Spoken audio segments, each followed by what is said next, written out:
Hello, नमस्कार सर्वांना. मी विकास. आज इंटरेस्टिंग एक व्हिडिओ बनवण्याचं कारण आज असंच थोडा वेळ बसलो होतो. मोबाईल मध्ये कथा वगैरे बघत होतो. त्याच्यानंतर मला एक नवीचा एक किस्सा आठवला. तर लहानपणीचे हायस्कूलचे दिवस आठवले. आम्ही 9वीला होतो. त्यावेळी आम्हाला ते पूर्ण बघा आणि एक धडा मला तो खरोखर इंटरेस्टिंग. म्हणजे त्यावेळी जे शिक्षण होतं त्याला आत्ताच्या शिक्षणाची तोड नाहीये. आता जे शिक्षण आहे आणि जे पहिलं शिक्षण होतं, आपल्याला पुस्तकं वगैरे आपण वाचायचो. आता समजा आज 1 नंबरचा धडा झाला, 2 नंबरचा धडा, 3रा नंबरचा आहे. जरी समजा तो जरी आपण वाचला तरी त्याच्याबद्दल आपल्याला काही समजत नव्हतं. पण जे पहिले जे सर होते, जे असे शिकवायचे एकदम म्हणजे खरोखरच म्हणजे त्याने जे शिकवलेलं ते डोक्यामध्ये फिट व्हायचं. एक्झाम मध्ये बरोबर त्या गोष्टी आठवायच्या. पण आता तसं नाही. आपण ते पहिले दिवस विसरलो. पण त्याच्याबद्दल मला थोडं सांगायचं. त्याच्यामधला एक 9वीचा धडा, जे म्हणजे लेक्चर घ्यायचे सर, ते कमीत कमी एका लेक्चर मध्ये सगळे धडा संपून जातात. आता ती पद्धत आहे की नाही काय माहिती नाही. पण त्यावेळी त्या तो धडा शिकवण्यासाठी कमीत कमी 2 लेक्चर, म्हणजे कमीत कमी पाऊण तासाचं समजा लेक्चर असेल तर कमीत कमी 2 लेक्चर, कधी कधी 2 लेक्चर पण पुरत नव्हते. असं म्हणजे ते ते एक्झाम्पल देऊन वगैरे सर शिकवायचे. मला तो किस्सा आठवला. आम्ही त्याच्यातलेच 9वीचा एक धडा आता आठवला, स्मशानातील सोनं. जो भीमा वगैरे त्या गोष्टी आम्ही फक्त वाचलं होतं, पण आम्हाला ते वाचून देखील या गोष्टी इंटरेस्टिंग वाटत नव्हत्या. पण जे सरांनी जे एक्झाम्पल देऊन आणि जे शिकवत होते, मला वाटतं 3:30 नंतरचं लेक्चर होतं. आपलं 5 वाजेपर्यंत शाळा असायची. पण ते म्हणजे असं कधी वेळ जाय असं वाटायचं अजून वेळ राहावा, अजून सरांनी शिकवावं. पण कधी 5 वाजलेले पण हे आम्हाला समजलं नाही. 2 लेक्चर झाले त्यावेळेचे.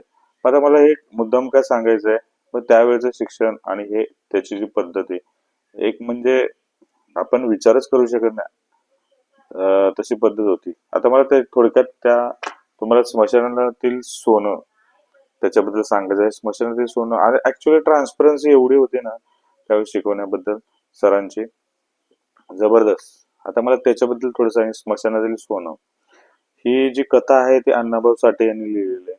पण खरोखर इंटरेस्टिंग आहे.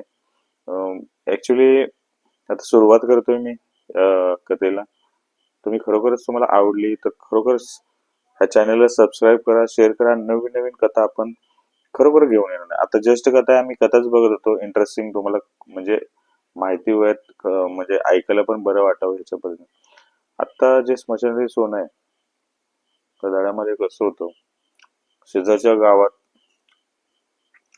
एक सावकार वारला आणि ते मुख्य पात्र आहे ते भीमा. भीमा अंगाने हट्टाकट्टा, बलवान शरीर, ध्येयदृष्टी होती. अंगावर डोक्याला फेटा, सदरा वगैरे असं म्हणजे त्याचं एक आपल्याला वर्णन करता येईल. पण विषय असा होता, भीमा हा ऍक्च्युली हा पहिला मुंबईला जाऊन आला. तिकडे काम मध्ये त्याचं म्हणजे त्याला पाहिजे तसं काम भेटलं, सगळीकडे काम केलं, पण त्याला म्हणावं असं काम भेटलं नव्हतं. मग त्याच्या डोक्यात असा विषय आला की बाबा आपली मुलं शाळेत शिकावीत, आपल्या बायकोला गळ्यातलं काहीतरी सोन्याचं बनवावं. अशा दृष्टीने ना त्याच्या एक मनात विचार आला, अरे बापरे, हे जी स्मशानमध्ये जी लोक घेऊन जातात त्याच्यावर एक तोंडामध्ये एक मणी असतो, सोनं काहीतरी देतात. हे डोक्यात ठेवून तो काम वगैरे सगळं बंद होतं. जे खाणीचं वगैरे काम तो करत होता ते सध्या 2-3 महिने ते बंदच होतं. ते खरोखर उपासमारीची वेळ आलेली त्याच्यावरती. पण त्यांनी धीर सोडला नाही. तरी पण त्याच्या मनात खूप कोणतं काम करावं, काय करावं ते म्हणत होता. पण त्याच्या डोक्यात हा विषय आला की स्मशान म्हणजे कुणाचं म्हणजे हे नाही, म्हणजे स्मशानमध्ये ते सोनं तर लोक म्हणजे मृत व्यक्तीच्या तोंडात असं टाकतात आणि ते ते तर सोनं भेटावं, त्याच्यावरून काहीतरी आपल्याला आपला उदरनिर्वाह करा, अशा उद्देशाने तो भीमा हा विचार करत होता. तसेच त्याला त्याच्या मनावरती म्हणजे कानावरती एक गोष्ट आली की शेजारच्याच गावामधला एक सावकार वारला. वारल्यानंतर भीमा खरोखर मनातल्या मनात खुश झाला. आता ते वारल्यानंतर त्याची बॉडी येईल, ते पुरतील लोक, आम्हा पुरल्यानंतर आपण जाऊन ते त्याच्या जे तोंडामध्ये जे सोनं वगैरे काय ते दिलेलं असतं ते आपण काढून घेऊ, त्याच्यावरती आपला उदर असं म्हणजे भीमाच्या मनात खुश झाला. तो सावकार आल्यानंतर मनातून खूप खुश झाला. अरे बापरे, काहीतरी एवढ्या दिवस काम नव्हतं, आपल्या मुलीला शाळेत वगैरे व्यवस्थित बघता येईल, बायकोला काहीतरी गळ्यातलं वगैरे काय करता येईल, ह्या उद्देशाने भीमा विचार करू लागला. त्याच्यानंतर त्याची बॉडी वगैरे ते स्मशानमध्ये नेऊन ते पुरली वगैरे. मग भीमाने विचार केला, आता रात्र झाली.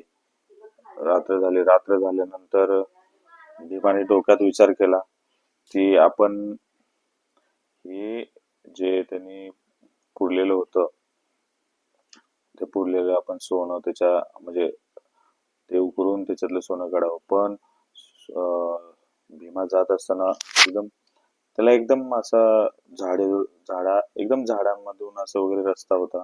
त्याच्यात तो भीमा जाताना भीमाला काहीतरी आवाज आला, खुसफुस खुसफुस. तर भीमा ऍक्च्युली रात्रीची वेळ होती, त्याच्यामुळे तो जरा थोडं मनात भीती वाटली. भले ध्येयदृष्टी जरी मोठी असेल तर मनात जरा थोडंफार धाकधूक होती. तो जरा घाबरला, तरी पण भीमाने विचार करा नाही, आपल्याला आपल्या घरच्यांचा विचार करून आपल्याला ही गोष्ट करावी लागेल. घाबरला तो पुढे गेला. तो स्मशान बघितला तर तिथे ऍक्च्युली कोल्हे होते. ते जवळजवळ कोल्ह्यांचा घोळपा होता, त्याच्या स्पर्धा लागली होती. ते जो भीमा तिथे जाणार ते उकरणार त्याच्या अगोदरच कोणतरी ते उकरत होतं. बाजूच्या गोरी वगैरे असं जे मेलेल्या व्यक्तीला जे खड्डे पाडून ते पुरतात तिथं ते दुसरे कोल्हे बरोबर. ते भीमाचं टार्गेट काय होतं, जर आपण हे जर उकरलं त्यांनी हे केलं तर आपल्याला त्याच्यातलं सोनं वगैरे काय भेटणार नाही. त्या उद्देशाने भीमाने काय केलं, जाऊन त्या कोल्ह्यांना हाकलण्याचा प्रयत्न केला, पण ते कोल्हे त्याच्या अंगावरती यायला लागले. मग तो भीमाने काय केलं, जे उघडत होते तिथं जाऊन तो मध्ये थांबला. हे बाबा, त्यांना थोडक्यात सांगायचं होतं, हे जे आहे ते माझे शिकार आहे, तुम्ही काही याच्यात करायचं नाही. पण शेवटी कसं आहे, प्राणी आहे, ते प्राणी त्याच्या अंगावरती येऊ लागले.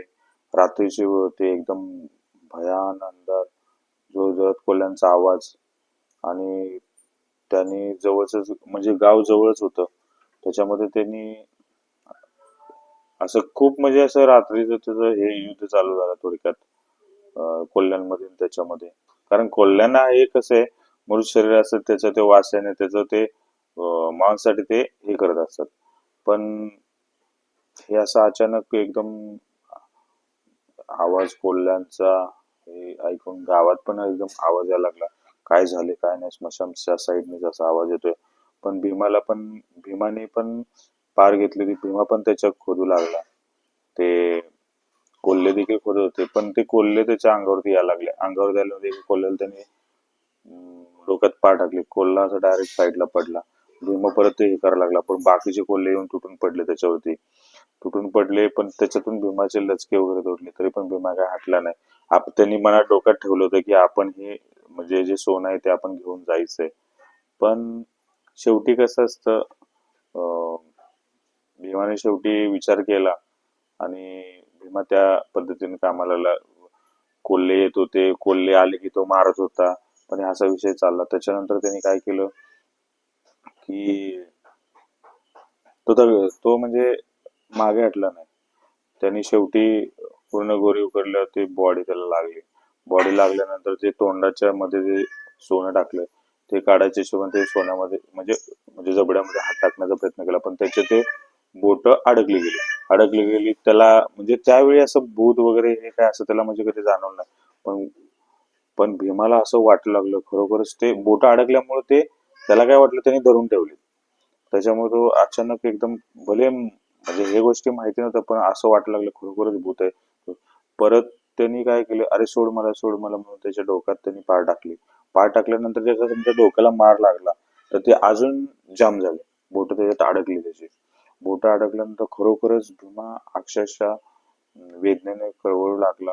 हे सर्वात जोरदार आवाज, कोल्ह्यांचा आवाज बघून आहे ना गावकरी पण यायला लागले. यायला लागल्यानंतर भीमा असे कंदील वगैरे घेऊन यायला लागले गावकर. ते दिसायला लागलं भीमाला. पण भीमा तर हे म्हणजे हे करतोय, कोल्हे आहेत ह्याच्यामध्ये एकदम भीमाला भीती वाटायला लागली. आता हे जर गावचे लोक आली जर मला बघितलं तर पोलिसांच्या हवाले मार मार मारतील, पोलिसांच्या हवाले करतील आणि माझं काय होईल पुढे. भीमा घाबरला.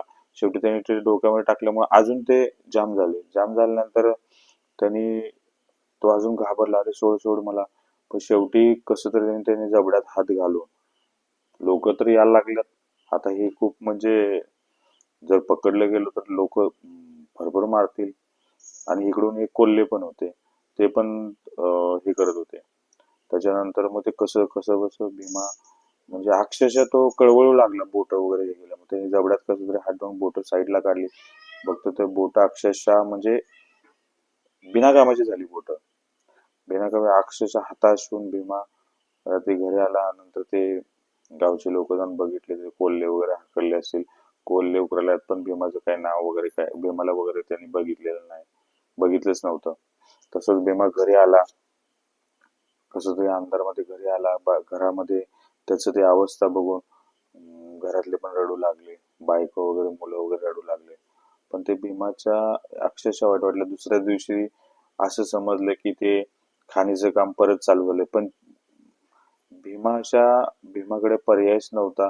त्यांनी त्याच रात्री, आदल्या दिवशी रात्री ते स्मशानमध्ये गेल्यानंतर त्यांनी त्याची बोट घालवली होती. त्याच्यामुळे तो काहीच करू शकत नव्हता. त्याच्यामुळे त्यांनी ती पूर्ण बोट गेली होती त्याच्यात. आणि पुढचं काम होतं खाणीचं. पण ते खाणीचं काम करण्या इतकं पण त्याचे ते बोट काम करत देत नसल्यामुळं तो काहीच करू शकत नव्हता. त्याच्यामुळे हे म्हणजे हे पूर्ण इंटरेस्टिंग होतं. आणि म्हणजे ऐकायला खूप बरं वाटलं. आणि अक्षरशः हे 2 तास कसे गेले हे आम्हाला त्यावेळी समजलं नव्हतं. त्याच्यामुळे हा इंटरेस्टिंग किस्सा तुम्हाला सांगतोय. आवडली तर खरोखर शेअर करा, सबस्क्राईब करा आणि जास्तीत जास्त शेअर करा आणि लाईक करा. धन्यवाद.